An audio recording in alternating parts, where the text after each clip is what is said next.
اگر گھر کا کوئی فرد وفات پا جائے تو سب سے بڑا سوال یہ ہوتا ہے کہ جو بینک کا پیسہ ہے وہ کیسے ملے گا۔ اور میں نے دیکھا ہے اس کے بارے میں یوٹیوب پہ بہت ہی کم ویڈیوز ہیں، اور لوگ اگر کوئی ایسا سچویشن نعوذ باللہ ہو جاتی ہے گھر میں، تو لوگوں کو یہ پتہ ہی نہیں ہوتا کہ کیا کیا ڈاکومنٹس چاہیے۔ بینک میں جانا ہے تو ایٹ لیسٹ آپ تھوڑی تیاری کے ساتھ جائیں، آپ کو چیزیں پتہ ہوں اور کیا سارا پروسیجر ہے، تو وہ میں آپ کو آج ون بائی ون بتاتا ہوں۔ اگر آپ کے گھر کا کوئی فرد وفات پا جائے اور اس کا کسی بینک میں اکاؤنٹ ہے، تو آپ کو جو چیزیں ریکوائرڈ ہوں گی، ٹھیک ہے، وہ ان میں سے پہلی چیز ہوتی ہے سی این آئی سی کی کاپی، اس بندے کے سی این آئی سی کی کاپی۔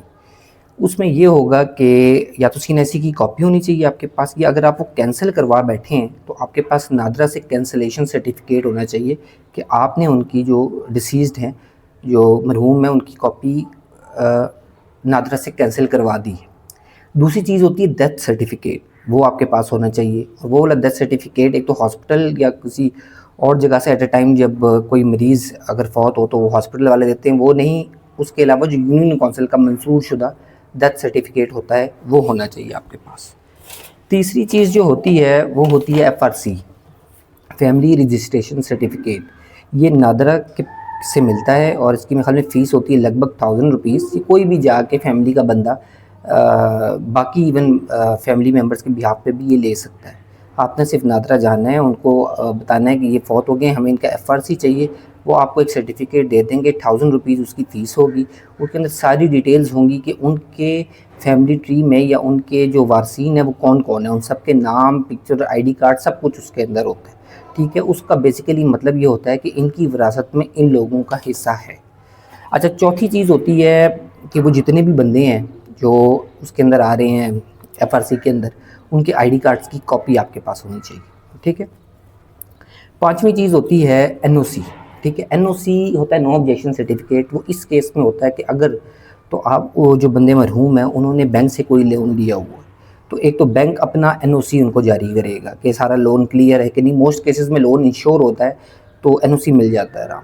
دوسرا یہ ہوتا ہے این او سی، اگر وہ کہیں پہ جاب کرتے تھے، سرکاری ملازم تھے یا کسی ادارے میں، ان سے ان کی پینشن آتی تھی ان کے اکاؤنٹ میں، تو جس ادارے سے ان کی پینشن یا سیلری آ رہی ہوتی تھی، اس ادارے کے پاس اکاؤنٹ سٹیٹمنٹ لے کے جانی ہے، تو وہ آپ کو این او سی دے دیں گے کہ مطلب ان کی طرف، مرحوم کی طرف اس ادارے کا کوئی لین دین بقایا نہیں، ٹھیک ہے۔ اچھا، چھٹی چیز ہوتی ہے سکسیشن سرٹیفکیٹ۔ وہ آپ کو نادرا سے بھی ملتا ہے، اس کے علاوہ کورٹ بھی دیتا ہے۔ سکسیشن سرٹیفکیٹ بیسیکلی جانشینی سرٹیفکیٹ ہوتا ہے۔ اس کے اندر جتنے بھی وارثین ہیں ان کے اگر تو اچھا، اس میں دو چیزیں ہوتی ہیں کہ کئی بینکس ہوتے ہیں جب اماؤنٹ کم ہونا، لاکھ سے کم ہو، تو ان کا ایک سٹامپ پیپر ہوتا ہے، ٹھیک ہے۔ اس سٹامپ کے اندر ہی وہ انڈر ٹیکنگ لے لیتے ہیں، سکسیشن کی ضرورت نہیں بنتی۔ کئی بینکس ہوتے ہیں جو کیا کہتے ہیں، لاکھ سے کم پہ بھی سکسیشن سرٹیفکیٹ، جانشینی سرٹیفکیٹ ان کو چاہیے ہوتا ہے۔ ویسے میں آپ کو اس کا بتا دوں، جانشینی سرٹیفکیٹ دو طریقوں سے بن سکتا ہے۔ ایک نادرا سے، نادرا میں اس کی جو فیس ہوتی ہے وہ 20,000 ہوتی ہے۔ اس کے لیے جن کی جو بھی اگر رقم 1 لاکھ سے زیادہ ہے، ٹھیک ہے، تو 20,000 روپے آپ کو دینے پڑیں گے، تو آپ کو سکسیشن سرٹیفکیٹ، جانشینی سرٹیفکیٹ ملے گا، جس کے اندر وہ سارے حصے کر دیں گے کہ اس بندے کا اتنا حصہ ہے، اس بندے کا اتنا حصہ ہے، ان کا اتنا حصہ ہے۔ اور اگر تو لاکھ روپے سے کم ہے، اماؤنٹ لاکھ روپے سے کم ہے یا وہ ایسٹ لاکھ روپے سے کم ہے، تو صرف 10,000 روپے میں آپ کا سکسیشن سرٹیفکیٹ بن جائے گا۔ لیکن میں نے آپ کو پھر اگین بتا دیا، کئی بینکس ہوتے ہیں وہ اگر لاکھ روپے سے کم اماؤنٹ ہو، چھوٹی اماؤنٹ ہو، تو اس پہ وہ ایک سٹامپ پیپر جو ہوتا ہے ان کا اپنا ایک ڈیزگنیٹڈ فارمیٹ ہوتا ہے، وہ دیتے ہیں اور اس کی بیسس پہ ہی ہو جاتا ہے، زیادہ خرچہ نہیں بنتا۔ وہ آپ کسی بھی سٹامپ پیپر والے سے بنوا سکتے ہیں 500-600 روپے لے کر۔ لیکن عموماً یہی ہے کہ پیسے جو بینک میں پڑے ہیں وہ 1 لاکھ سے اوپر ہیں تو کیا کہتے ہیں 20,000 روپے لگیں گے، اور اگر 1 لاکھ سے کم ہے تو 10,000 روپے میں آپ کا جانشینی سرٹیفکیٹ نادرا سے بن جائے گا۔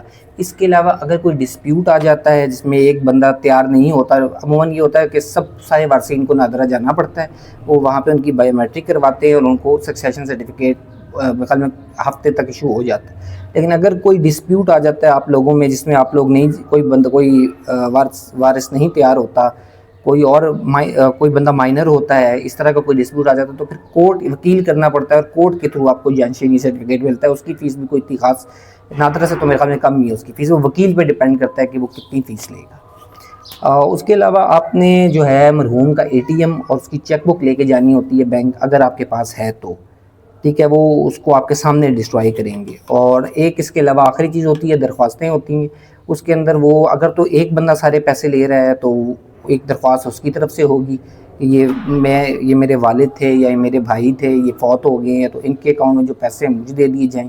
اور دوسری درخواست ہوتی ہے باقی کے وارثین کی طرف سے کہ ان کے کہ جو بھی فوت ہو گئے ان کے اکاؤنٹ میں جو پیسے ہیں وہ فلاں بندے کو دے دی جائیں، ہمیں اس پہ کوئی اعتراض نہیں. نیچے ان کے نام ہوتے ہیں اور ان کے شناختی کارڈ کے حساب سے ان کے سائن ہوتے ہیں. تو اگر تو آپ لوگ چاہتے ہیں بینکنگ کے اوپر اور اس طرح کی ویڈیوز بناؤں یا میں آپ کو آپ کی گائیڈنس کے لیے یہ بتاؤں کہ عموماً ہمارے پاکستان میں کئی لوگوں کو یہ بھی نہیں پتہ ہوتا کہ جو بندہ مرحوم ہوا ہے ہمارا اس کی وراثت میں کتنا % شیئر ہے. ٹھیک ہے، مطلب بیوی کا کتنا شیئر ہے، بہن کا کتنا شیئر ہے، بیٹے کا کتنا شیئر ہے. 4 بیٹے ہوں گے، 2 بیٹیاں ہوں گی تو کیا شیئر بنے گا، بھائی ہوگا تو کیا شیئر بنے گا، 2 بیگمیں ہوں گی تو کیا شیئر بنے گا. اس کا انتہائی ایک آسان طریقہ ہے. اگر آپ وہ طریقہ جاننا چاہتے ہیں تو مجھے اس کمنٹ سیکشن میں میسج کر دیجئے گا، میں اس پہ بھی ایک ویڈیو بنا دوں گا. انتہائی سمپل سا طریقہ ہے. ٹھیک ہے، تو پھر اگلی ویڈیو تک کے لیے پھر اللہ حافظ. ٹھیک ہے.